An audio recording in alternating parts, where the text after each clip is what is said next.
శ్రీ సచిదానంద సద్గురు సాయినాథ్ మహారాజ్ కీ జై. సద్గురు దర్శనము అధ్యాయం 22. Shirdi Sai cultural mission. మానవ జీవితానికి రెండు ముఖ్యమైన గమ్యాలున్నాయి. ఒకటి మానవ సామర్థ్యాలను సంపూర్ణంగా వికసింపచేయటము, రెండు తద్వారా సమాజాన్ని ప్రపంచాన్ని మరింత ఉత్తమంగా రూపొందించుకోవటం. ఇంతకాలం మానవ సామర్థ్యాలు నిరసించడం అంటే సమాజం యొక్క రాష్ట్రీయ సాంకేతిక ఆర్థిక ప్రగతి మాత్రమేనని ప్రభుత్వాలు మేధావులు తలుస్తూ వచ్చారు. కేవలం ఇట్టి ప్రగతి వలన అంతర్జాతీయ వైషమ్యాలు అమిత ప్రమాదకరమయ్యేసరికి మనం ఇంతకాలము మానవ చైతన్యాన్ని తగినంతగా వికసింపచేయకపోవటం లోపమని, ఇతరులకు అర్పించటంలో ఉన్న ఆనందం ఇతరుల నుండి పొందటంలో లేదని, గుర్తించగల ప్రేమతత్వాన్ని గుర్తించకపోవటం పొరపాటని నేటి మేధావులు గుర్తిస్తున్నారు. తత్ఫలితంగా మరింత నిర్దాక్షిణ్యమైన పోటీలు వ్యక్తుల మధ్య, దేశాల మధ్య ఆర్థిక, రాజకీయ, సాంకేతిక రంగాలలో ఏర్పడతాయని, కొద్దిమంది స్వార్థపరులు ఆధిపత్యం కొనసాగడాన్ని అవసరమైన వ్యవస్థలు ఏర్పడ్డాయని ఈనాడు గుర్తిస్తున్నారు.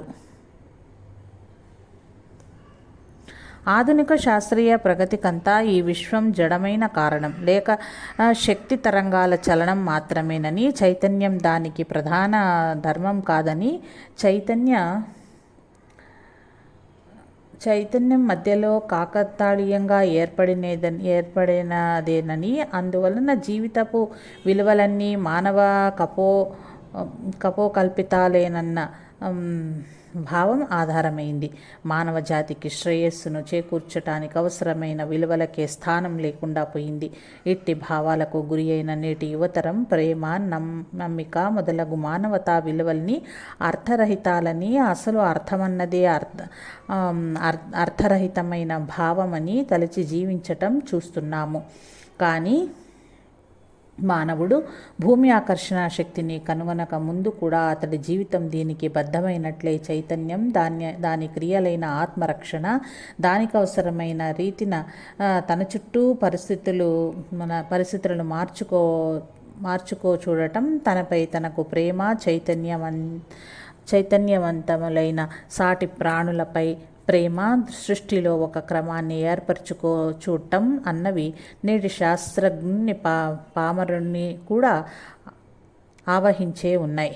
అట్టి చైతన్యమే లేదన్న తాత్వికమైన వాదన కూడా చైతన్యం యొక్క క్రియే. అట్టి ప్రతిపాదన చేయటానికి అవసరమైన శాస్త్రీయ పరిశోధన కూడా చైతన్యం యొక్క శ్రమే కదా. అందుకే Eddington, sir James Jeans, Max Planck, Einstein,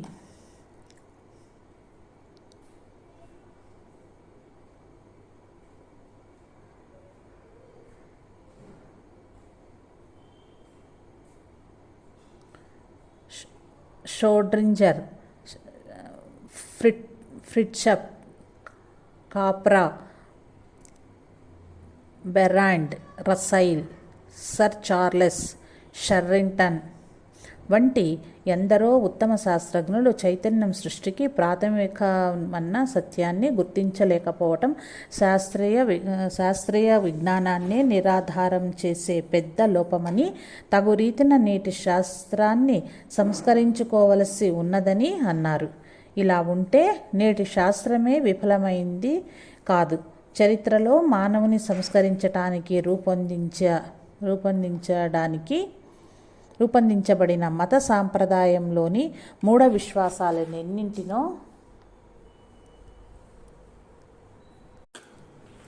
నేటి శాస్త్రీయ విజ్ఞానం రూపం ఆపగలిగింది. తద్వారా మత మౌఢ్యం వలన చరిత్రలో సంభవించిన ఎనలేని దౌష్ట్యానికి గల అవకాశాన్ని అది రూపుమాపి మానవ జాతికి ఎంతో హితాన్ని చేకూర్చింది. ఈ వాస్తవాన్ని గుర్తించలేని వారెందరో శాస్త్రజ్ఞులు కానీ పామరులు కానీ ఆధ్యాత్మికతకు, ఆధునిక శాస్త్రానికి బద్ధ వైరం ఏర్పడిందని, రెండింటిలో ఏదో ఒకటి అంతరించవలసి ఉంటుందని తలుస్తూ వచ్చారు. కానీ నేడు మనం సింహవలోకనం చేస్తే ఆధ్యాత్మికత వల్ల శాస్త్రం వల్ల ఆధ్యాత్మికత రెండూ పరిశుద్ధమై సంస్కరించబడినాయని తెలియగలదు. చైతన్యం సత్యమని అంగీకరించక తప్పదని గుర్తించటంలో శాస్త్రం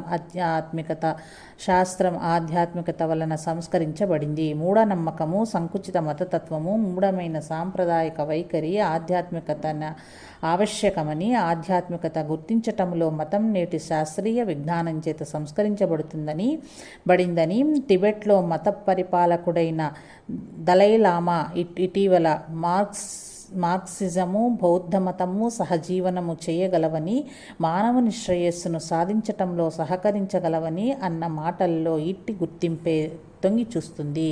కొరతలేని శాంతి ఆనందాలను అంతరంగంలో సాధించటానికి ఆధ్యాత్మికత, ప్రాపంచిక జీవితాన్ని ఉత్తమమైన రీతిన ఏర్పరచుకోవటానికి ఆధునిక విజ్ఞానం ఆవశ్యకమని గుర్తించాలి. ప్రాచీన చైనాలో విలసిల్లిన తావో మతం, భారతదేశంలో వెలిసి ఉన్న వేదాంతం, ఖండాంతరాలకు వ్యాపించిన బౌద్ధ మతం నిజానికి అన్ని మతాలలో మత సాంప్రదాయాల మాటున దాగి ఉన్న శుద్ధమైన ఆధ్యాత్మికత. ఇవన్నీ దైవమనే భావం కొన్ని మనస్తత్వాలు గల వారికి మాత్రమే వారి స్వభావాన్ని అనుసరించి ఆత్మ వికాసానికి అవసరమైన పరికరమేనని, అట్టి వారికి కూడా గమ్యాన్ని చేరక అది అనావశ్యకమని గుర్తించాయి. పై చెప్పిన అవగాహన అంతటినీ పునాదిగా చేసుకునే షిరిడీ సాయి కల్చరల్ మిషన్ అను సంస్థ రూపొందించబడింది. మానవుడు ప్రకృతి గురించి ఆధునిక శాస్త్రీయానుగుణ్యమైన నిర్దిష్టమైన అవగాహనను ఒక వంక సమాజంలో ప్రచారం చేస్తూ, మరొక వంక ఎట్టి మౌఢ్యము లేని శుద్ధమైన ఆధ్యాత్మిక తత్వాన్ని ప్రచారం చేయటమే దీని లక్ష్యము. అందుకోసమే పాఠశాలలు, గ్రంథ ప్రచురణలు వంటి కార్యక్రమాలను చేపడుతోంది ఈ సంస్థ. తద్వారా సరైన జీవనానికి ఆవశ్యకమైన సిద్ధాంతాన్ని ఈ సంస్థ అందిస్తుంది. ఉచిత వైద్యం మొదలగు క్రియాత్మకమైన కార్యక్రమమంతా ఆ సిద్ధాంతాన్ని వ్యక్తుల అమలులో పెట్టటం నేర్పటానికే. సరి అయిన యోచనను, జీవిత విధానాన్ని రూపొందించటంలో మతాల మధ్య ఉన్న ద్వేషం, మత మౌఢ్యాలనే కాక మత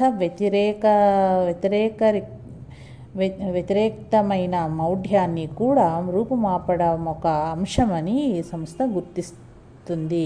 మానవ శ్రేయస్సుకై పాటుపడే ఆధ్యాత్మిక సంస్థలు నేడెన్నో ఉన్నాయి. కానీ వీటిలో ఎక్కువ భాగం సాటి సంస్థలతో పోటీలకు దిగడంతో పెద్ద లోపం ఏర్పడుచున్నది. పెక్కు సంస్థలలో ఇతర సంస్థలకు చెందిన వారికి స్థానం ఉండటం లేదు.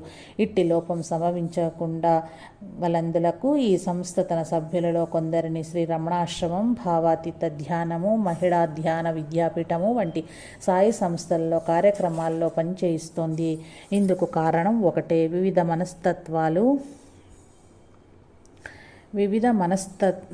మనస్తత్వాలు సంస్కారాలు కలవారికి వివిధ సాధనా మార్గాలు ఆవశ్యకము.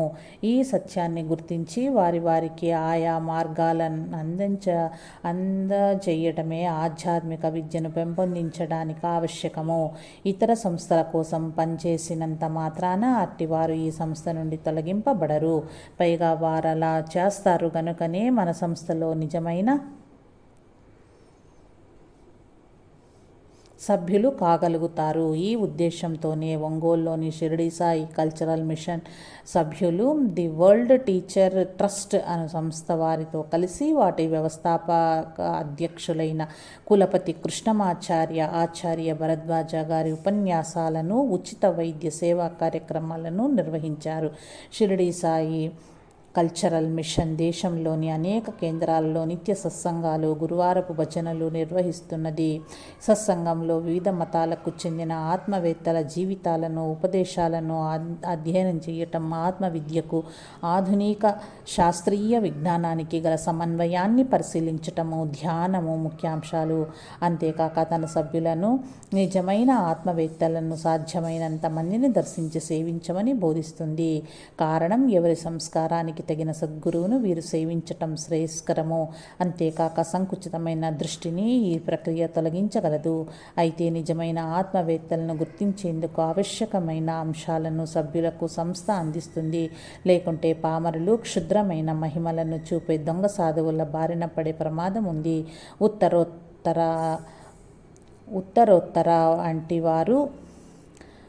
అట్టివారు నిజమైన ఆత్మజ్ఞానం పట్ల కూడా విశ్వాసాన్ని కోల్పోయే ప్రమాదం ఉంది. అందుకని వివిధ మతాలకు చెందిన ఆధ్యాత్మిక గ్రంథాలలో లభించే నిజమైన ఆత్మవేత్తల లక్షణాలను కలిగి ఉన్న మహాత్ముల చరిత్రలను అధ్యయనం చేయటం ఎంతో ఆవశ్యకము. మా భజన కార్యక్రమంలో కూడా మొదట కనీసం 45 నిమిషాలైనా ఒక మహాత్ముని చరిత్ర చదువుతాము. తత్ఫలితంగా దైనందిన జీవితంలో మనసులో ముద్రించుకున్న లౌకిక చింతలు, రాగద్వేషాది ద్వంద్వాలు ఎట్టి శ్రవణం వలన శుద్ధమై మనస్సు భజనలో లయిస్తుంది. ఇలా కాక వస్తూనే భజన చేసేవారు ఎందరో ఉన్నారు. కానీ వారు భజించే నామానికి లక్ష్యమైన భగవంతుని యందు లగ్నమయ్యే వదులు వారి మనస్సు తమ గాన కౌశలాన్ని ఇతరులు మెచ్చాలన్న తలంపులోనూ, నేను పాడాలన్న పోటీలోనూ లగ్నమై వాటిని నశింపచేయవలసిన సత్సంగమే కలుషితమవుతుంది. మా భజన ఏ మతానికి చెందక అన్ని మతాలు చెందిన సకల సాధు దేవతా స్వరూపి అయిన సాయినాథునిపై కేంద్రీకృతమవుతుంది.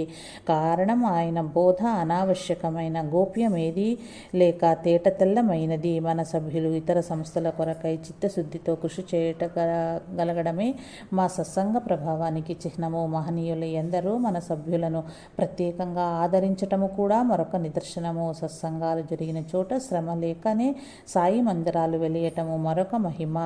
అయితే ఆ సత్యాన్ని అసత్యాన్ని మూల ప్రాతిపదికగా గల సంస్థలతో మాత్రం ఈ సంస్థ సహకరించదు. అట్టి అసత్యాన్ని నిర్మోహటంగా బయటపడుతుంది. దీనిని నాస్తికులందరూ ఆత్మ పరిశీలన, ఆత్మ విమర్శనగా మాత్రమే అంగీకరించాలి. ఇలా ఆధ్యాత్మిక సంస్థలు తమను తాము సంస్కరించుకుంటుంటే గుడ్డి నాస్తికులు వారి దోషాలకు అవకాశంగా తీసుకుని ఆధ్యాత్మిక విద్యనంతటినీ విమర్శించటానికి అవకాశం ఉంటుంది.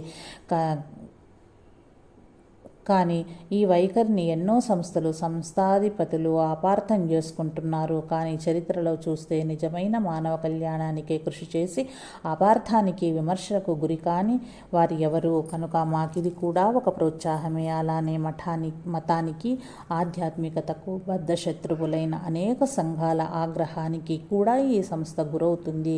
అట్టివారు మొదట ఈ సంస్థ చేసే ఆధ్యాత్మ ప్రచారం సరి అయిన శాస్త్రీయ యోచనా పద్ధతి విరుద్ధమని నిరూపించజూచారు. కానీ ఎదుటబడిన తరువాత వారిది అశాస్త్రీయము, అంధము అయిన మౌఢ్యమనే రుజువైంది.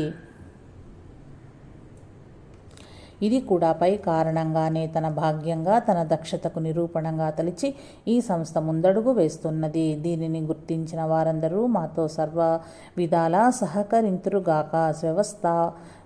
వ్యవస్థాపక అధ్యక్షులు, షిరిడి సాయి కల్చరల్ మిషన్, విద్యానగర్. జై సాయి మాస్టర్.